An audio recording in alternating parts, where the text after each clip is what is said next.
পটল ভাজা।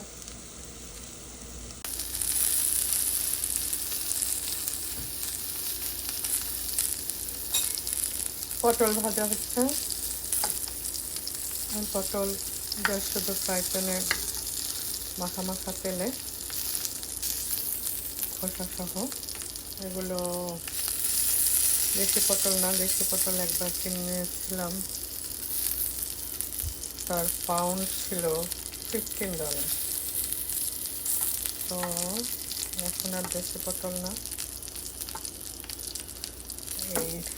এই দেশি পটলেই খাই।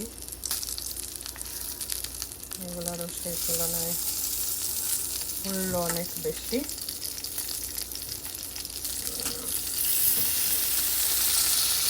পটল ভাজতে ডোবা তেল লাগে না বা বেশি তেল লাগে না, হালকা তেলে সুন্দর পটল ভাজা হয়ে যায়।